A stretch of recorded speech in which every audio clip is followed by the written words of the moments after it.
afternoon we are looking at hearing impairment, and we're going to meet three guests who have a significant role to play in the research of hearing impairments in children.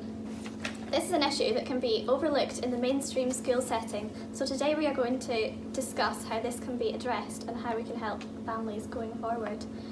So I'm joined here today with Dr. Orford, who's a paediatric audiologist, Ruby Riley, a primary school teacher, and Joe Peters, ambassador for the National Deaf Children's Society, and mum to Becky, a young girl born with a hearing impairment.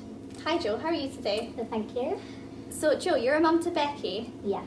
She's a lovely little girl who's got a hearing impairment, and you've also become a recent ambassador for the National Deaf Children's Society. Can you tell us a little bit more about Becky and the work that you do? Thank you for having me. Becky's hearing loss was identified after a second screening, after when she was a newborn. The first one, it can come back as a fail, but it's not always noted. So it was quite early on. It was a bit of a shock, because when you have a baby, Of course, yeah. it's a range of emotions. We've got no deafness in the family at all. We had to make a lot of choices early on, and it's not really choices you have to expect to make as a parent. For example, we had to consider how our family will grow in the future, how will she communicate with brothers and sisters, how will she be in a mainstream school. It's just things that you really do not think about when you're pregnant. This is when I decided to get in touch with the National Deaf Children's Society. They were pointed out to us from our audiologist, and they've helped family like us get the best possible support, and since then I've decided to become an ambassador. Fantastic, Yeah. Congratulations. Thank you. One of the things we've noticed with Becky is that her behaviour hasn't been great.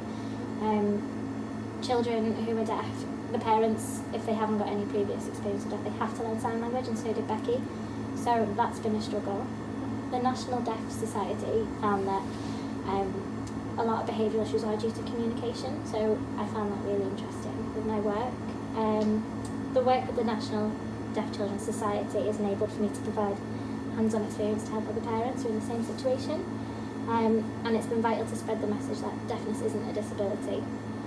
There's no reason why the majority of deaf children should achieve any less than hearing children, and deaf children need to be able to communicate effectively, excuse me, whether this is through sign language, oral communication, or a combination of both. But we've learned some really good facts while we've done work for them. That 4 babies a day are born deaf.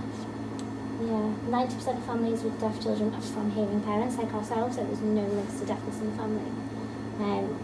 40% of deaf children, due to future learning, have additional needs. So the fact that education isn't provided in maybe the best setting for them can create additional problems. And the worst one that I've found is that 57% of deaf children fail to achieve 5 GCSEs. Wow. And it's something that is so needed. And this is something that we need to look into and support, especially in the mainstream school settings. Definitely. Brilliant. Thank you so much for You're coming welcome. in. My pleasure. Brilliant. It's fantastic to see what supports are in place for these families, and it's really good that you've come along to Dr. Orford. I was wondering if you could tell me a bit more about the research you've undertaken. Well, thanks, it's great to be here. I have been so encouraged to hear about all that's been going on with the National Deaf Children's Society and with Jo, and seeing how much she's been doing for all those children, and how she's been learning how to support Becky as well. It's just great to hear parents who are just getting on with that job they've been given, even though sometimes it's really hard. And in fact, there's so many children who are struggling with hearing impairments today. 15% of the children who are between 6 and 19 years old have a measurable hearing loss in at least one of their ears. And children can have these hearing impairments from birth, and that's when it's called congenital hearing loss. And this can be due to infections or injury during pregnancy, or genetic factors. But hearing impairments can also be acquired during life after being born. So whether that's through infections or injuries too, as well as exposures to loud noises. So you can be born with it, but you can also, through circumstances, develop it as well, which is of course sad. And hearing impairments can range from moderate to profound. So the way that you look after those children with hearing impairments will differ according to the effect that it has on their hearing. And of course this will then affect their development, so their physical, social and emotional development, and their understanding will be affected by their hearing impairments. Physically, children will be lacking in their speech and language skills and development, both in receiving and speaking language. Their physical awareness will also be less than other children at their age, so things like balance and spaces will be affected. And socially, children may be prevented from joining in play or in conversation. And then, therefore, their cognitive and social understanding of situations will not be that of children their age because of this development that they're behind in. They may misunderstand situations due to mishearing or not be able to join in play at all, which is just very sad. And that can result in them becoming isolated and resulting in a big delay of communication skills. And academically, children with hearing impairments often achieve lower than the average student unless they have serious and appropriate support provided by their education system. So whether that's through speech and language therapists or teachers and TAs and being able to meet with an audiologist, they really need this support to be able to have opportunities which they should have as children to achieve their academic potential, which has really nothing to do with their hearing, apart from the development that hinders that. So then emotionally, these children can become very stressed as well and frustrated, and rightly so, because they have something that's holding them back from in their mind where they want to be. And they may also develop low self-esteem as well as a result of these things. The support we recommend for children with hearing impairments is go meet with your GP and get an audiologist appointment. And support from an audiologist like myself can provide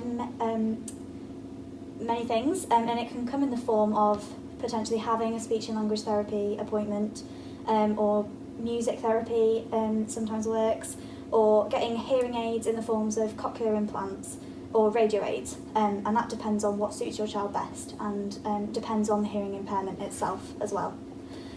Both the cochlear implant and the radio aids can prove stressful for families, but in the long run, hard work and perseverance also prove worth it in developing children's speaking and listening and communication skills.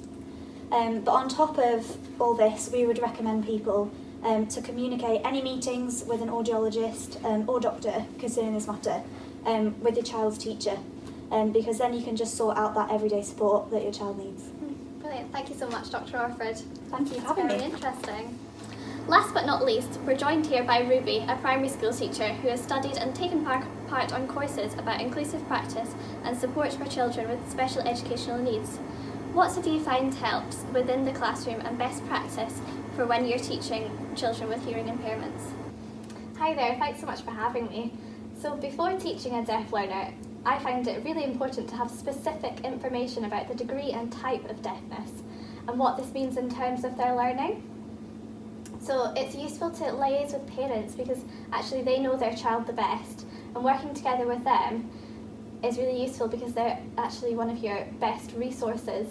Have regular meetings with them and keep them updated on progress and development, as well as plans in place to support their child. The three main effects of deafness in children are that communication with others is more challenging. There's often a delay in acquiring language, and the individual picks up less from their environment. So when I'm teaching, I try and unpick these issues and think what I can do to combat these and make learning more effective for the user.